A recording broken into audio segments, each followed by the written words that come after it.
ایک جادوگر نے توبہ کی.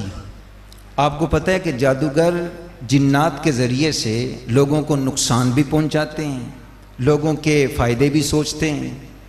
جادوگر کہتا ہے کہ میرے پاس لوگ آتے تھے، پیسہ دیتے تھے، فلاں کے ساتھ میری ضد ہے، عناد ہے، دشمنی ہے، آپ فلانے کو نقصان پہنچا دیں، اس کی کھیتی جلا دیں، دکان جل جائے، سامان چوری ہو جائے، کوئی کام کر دیں، کارروائی ڈال دیں. میں کارروائی ڈالنے کے لیے اپنے جنات کو بھیجتا تھا. کچھ جنات واپس آتے اور کہتے جی جو آپ نے ہمارے ذمے لگایا تھا ہم کام کر کے آئے ہیں. کچھ کے پاس بھیجتا تو جنات واپس آ کر کہتے کہ جس بندے کے پاس آپ نے بھیجا ہے وہ بندہ ہمیں، اس کی آواز تو ہم نے سنی ہے لیکن بندہ نظر نہیں آ رہا، دکھائی نہیں دے رہا. کچھ آ کر کہتے کہ جس بندے کے پاس آپ نے بھیجا ہے ہم نے اسے دیکھا، دیکھنے کے بعد نظروں سے غائب ہو گیا، پتہ نہیں چلا کہاں چلا گیا. تو وہ جادوگر کہتا ہے کہ میں اس کے بعد اپنے مرادتن یعنی عفریت من الجن، جو طاقتور جنات، سب سے اعلیٰ قسم مضبوط طاقتور جنات کی ہوتی، میں ان کو بھیجتا کہ جاؤ یہ کام کر کے آؤ.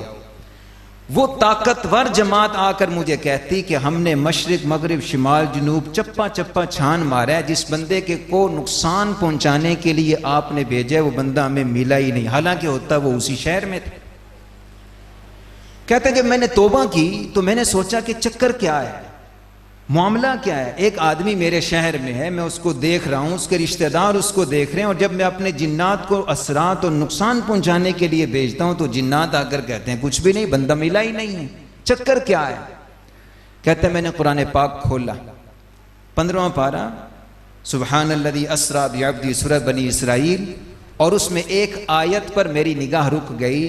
اعوذ باللہ من الشیطان الرجیم وَإِذَا قَرَأْتَ الْقُرْآنَ جَعَلْنَا بَيْنَكَ وَبَيْنَ الَّذِينَ لَا يُؤْمِنُونَ بِالْآخِرَةِ حِجَابًا مَسْتُورًا، جس کا ترجمہ یہ ہے جب آپ قرآن پڑھتے ہیں تو آپ پڑھنے والے کے درمیان اور بے ایمان مخلوق کے درمیان ہم پردہ ڈال دیتے ہیں، جس کی وجہ سے وہ تمہیں نہ دیکھ سکتے ہیں نہ نقصان پہنچا سکتے ہیں.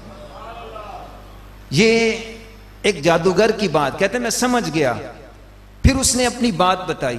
اس نے کہا کہ میں اس نتیجے پر پہنچا ہوں کہ جو لوگ جتنی قرآن پاک کی تلاوت زیادہ کرتے ہیں، ذکر کا، نماز کا جتنا اہتمام کرتے ہیں، وہ ان شیطانی چکروں سے اتنے محفوظ رہتے ہیں، اور جو غفلت کرتے ہیں وہ اتنا ہی ان کا شکار ہو جاتے ہیں. چنانچہ نبی کریم صلی اللہ علیہ وسلم نے ایک موقع پر ارشاد فرمایا، ابو داؤد شریف کی روایت ہے، میرے ہر بوڑھے بزرگ کو بھی حدیث یاد ہونی چاہیے.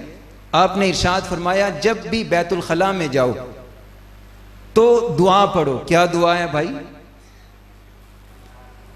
پڑھو بھائی، کیا دعا ہے؟ جن کو یاد نہیں ان کو میں مختصر بتا دیتا ہوں، اتنی ضرور پڑھ لیا کریں. بسم اللہ کا لفظ تو ہر بھائی پڑھ لیا کریں، باقی یاد ہو جائے تو سبحان اللہ، 2 حدیثوں پر عمل ہو جائے گا. حضور اقدس صلی اللہ علیہ وسلم نے ارشاد فرمایا بسم اللہ اللہم انی اعوذ بک من الخبث والخبائث. یہ لفظ پڑھنے کے بعد جب آدمی قضاء حاجت میں مصروف ہوتا ہے، اپنا جسم ننگا کرتا ہے، تو شیطان اس انسان کے جسم کو دیکھ نہیں سکتا. اور پھر فرمایا جو نہیں پڑھتے شیطان ان کا جسم دیکھتا بھی ہے، ان کے جسم کو نقصان بھی پہنچاتا ہے. اور ابو داؤد شریف کی روایت کا ترجمہ یہ ہے کہ شیطان ننگے انسان کی شرمگاہوں کے ساتھ کھیلتا بھی ہے، جس کا آپ کسی حکیم یا ڈاکٹر سے ترجمہ کروانا چاہیں تو یہ ہوگا کہ مردوں میں جریان، عورتوں میں لیکوریے کا مرض اسی شیطانی اثرات کی وجہ سے پیدا ہوتے ہیں. جو اللہ کا نام نہیں لیتے، ننگے بدن ہونے کی وجہ سے شیطان ان پہ اپنے اثرات ڈال جاتا ہے. بخاری شریف کی روایت ہے، نبی کریم صلی اللہ علیہ وسلم نے حضرت ابو ہریرہ رضی اللہ تعالی عنہ کو حکم فرمایا کہ یہ غلہ ہے، آج رات تم اس غلے پر پہرا دو، کوئی لے کر نہ جائے. پہرا دیا. رات کے کسی پہر میں ایک شخص آیا اور غلہ چرانے کی کوشش کی، آپ نے پکڑ لیا اور چور ادھر آ، میں نہیں اٹھانے دوں گا. اس نے منت سماجت کی، غریب آدمی ہوں، چھوٹے چھوٹے بچے ہیں، بس حرکت کر بیٹھا ہوں، آج چھوڑ دو پھر نہیں آؤں گا. آپ نے چھوڑ دیا. صبح حضور اقدس صلی اللہ علیہ وسلم کو بتایا کہ رات ایسے ہے. آپ نے فرمایا وہ دوبارہ آئے گا.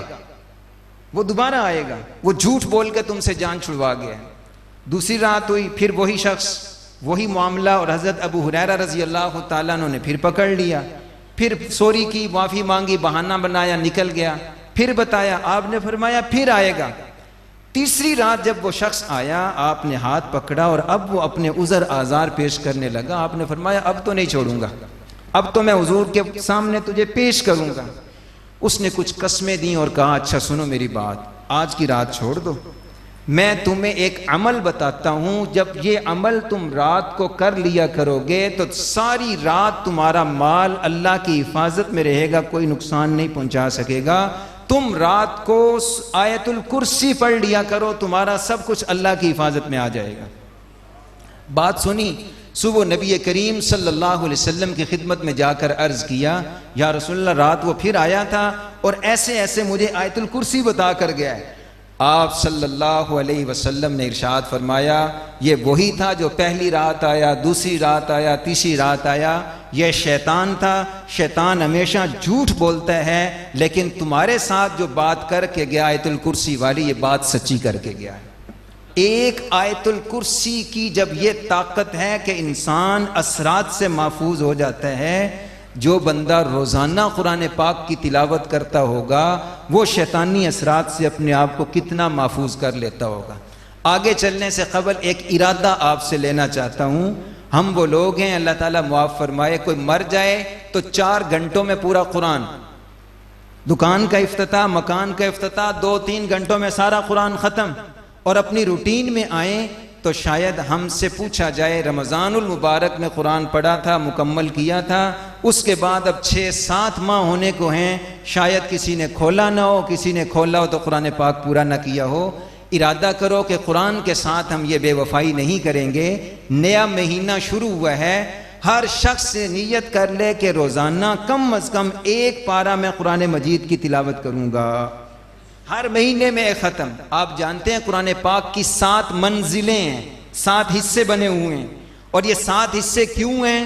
صحابہ کرام کی ایک بڑی تعداد وہ تھی جو روزانہ قرآن پاک کا ایک حصہ، پھر دوسرے دن دوسرا حصہ، 7 دنوں میں قرآن پاک کو مکمل کر لیا کرتے تھے۔ قرآن پاک کے 7 حصے 7 دن میں مکمل کرنے کا ان کا یہ طرز عمل آج بھی ہمارے سامنے زندہ ہے۔ قرآن پاک کے 7 حصوں پہ منازل لکھی ہوئی ہیں۔ پہلا حصہ فمی بشوقن، حفاظ کرام بیٹھے ہیں، ان کی آسانی کے لیے لفظ کہہ دیتا ہوں، فمی بشوقن، فا میم یا با شین واو قاف، یہ 7 منزلیں ہیں۔ پہلی منزل شروع ہوتی ہے فا سے، دوسری شروع ہوتی ہے میم سے، تیسری شروع ہوتی ہے سورہ یونس سے، چوتھی شروع ہوتی ہے بنی اسرائیل سے، 5ویں شروع ہوتی ہے سورۃ الشعراء سے، 6ٹھی شروع ہوتی ہے والصافات سے، 7ویں شروع ہوتی ہے سورۃ قاف سے، قاف سے لے کر والناس تک۔ یہ 7 منزلیں ہیں، اور ان منزلوں کے طے کرنے کی وجہ یہی تھی کہ صحابہ کرام رضوان اللہ تعالی علیہ مجمعین ایک ہفتے میں یعنی 7 دنوں میں قرآن پاک مکمل کر لیا کرتے تھے۔ ہم سے اتنا نہ ہو سکے، قرآن پاک نے ہماری مجبوری بھی قرآن میں بیان کی ہے۔ ان ربک یعلم انک تقوم ادنی من ثلثی اللیل ونصفہ وثلثہ وطائفۃ من الذین معک واللہ یقدر اللیل والنہار علم ان لن تحصوہ فتاب علیکم فاقرؤوا ما تیسر من القرآن۔ پہلے کہا نصف رات پڑھ لو، تہائی رات پڑھ لو، پھر کہا کہ چلو جتنا آسان ہوتا ہے پڑھ لو۔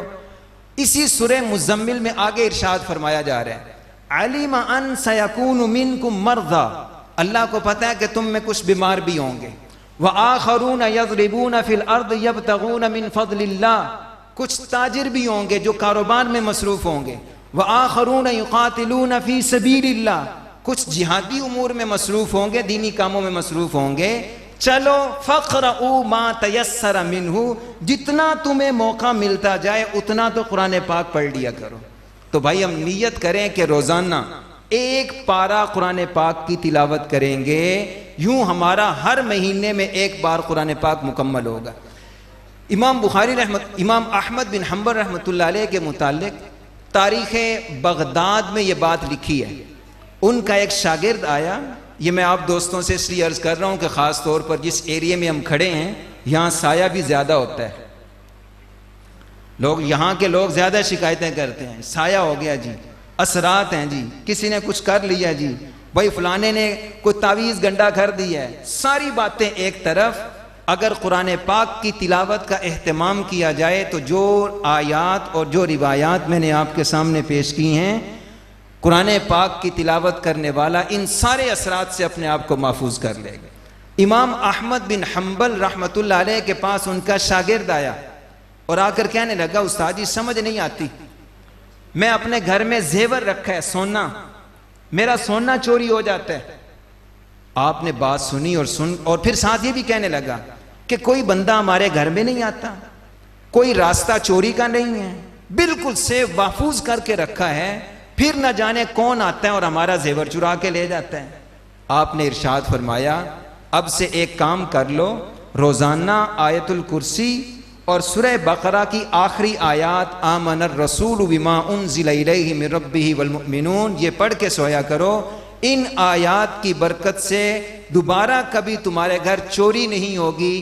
تاریخ بغداد کا وہ راوی شاگرد لکھتا ہے، بس اس کے بعد پھر کبھی ہمارے گھر میں چوری نہیں ہوئی۔ میں سمجھ گیا کہ یہ شیطانی اثرات تھے، یہ جنات کے اثرات تھے، یہ بری مخلوق تھی جو مجھے نقصان پہنچاتی تھی، اور قرآن پاک اور آیت الکرسی کی برکت سے اللہ تعالیٰ نے اپنی حفاظت میں لے لیا۔ ہم بھی اگر محفوظ ہونا چاہتے ہیں، قرآن پاک کی ایک اور آیت کا ترجمہ عرض کر کے اجازت چاہوں گا، میری طرف دیکھیے، وَمَن يَعْشُ عَن ذِكْرِ الرَّحْمَنِ نُقَيِّضْ لَهُ شَيْطَانًا فَهُوَ لَهُ قَرِينٌ۔ سورہ زخرف 26 پارے کی آیت پڑھ رہا ہوں، اس آیت کا ترجمہ سن لیجئے، سوچتے رہیے، اپنی پریشانیوں کا حل اسی آیت میں تلاش کرنے سے مل جائے گا۔ قرآن پاک کی اس آیت کا ترجمہ یہ ہے کہ جو رحمان کے ذکر سے، یعنی قرآن پاک کو چھوڑ کر زندگی گزارے گا، ہم اپنے شیطان اس پہ مسلط کر دیں گے۔ وَإِنَّهُمْ لَيَصُدُّونَهُمْ عَنِ السَّبِيلِ وَيَحْسَبُونَ أَنَّهُمْ مُهْتَدُونَ۔ وہ شیطان اس کو نماز سے بھی روکیں گے، اس کو روزے سے بھی روکیں گے، اس کو نیک کاموں سے بھی روکیں گے۔ اس آیت سے یہ پتہ چلا کہ ہماری نیکیوں میں سستی کی ایک بڑی وجہ قرآن پاک کی تلاوت میں سستی ہے۔ اگر قرآن پاک کی تلاوت ہم اہتمام کے ساتھ کرنے لگ جائیں تو نہ صرف یہ کہ ہم یہ مخلوقات کے شر سے بچ جائیں گے، بلکہ اس کے ساتھ ساتھ اس سے بڑا اجر یہ نصیب ہوگا، ہمارے لیے عبادات کا کرنا آسان ہو جائے گا، گناہ سے بچنا آسان ہو جائے گا۔ اللہ تعالیٰ سے دعا ہے اللہ تعالیٰ ان ٹوٹی پھوٹی معروضات کو اپنی بارگاہ میں قبول فرمائے۔ جن حفاظ نے قرآن پاک مکمل کیا ان کو، ان کے والدین کو، ان کے اساتذہ کرام کو دل کی اتھاہ گہرائیوں سے مبارکباد پیش کرتے ہیں۔ یہ ایک بڑا کام تھا، ایک بڑا فرض تھا، ایک بڑی ذمہ داری تھی جو ان بچوں نے، ان کے اساتذہ نے، ان کے والدین نے نبھائی ہے۔ اللہ تعالیٰ دونوں جہان میں اس کے ثمرات، انوارات اور برکات نصیب فرمائیں۔ وآخر دعوانا ان الحمد للہ رب العالمین۔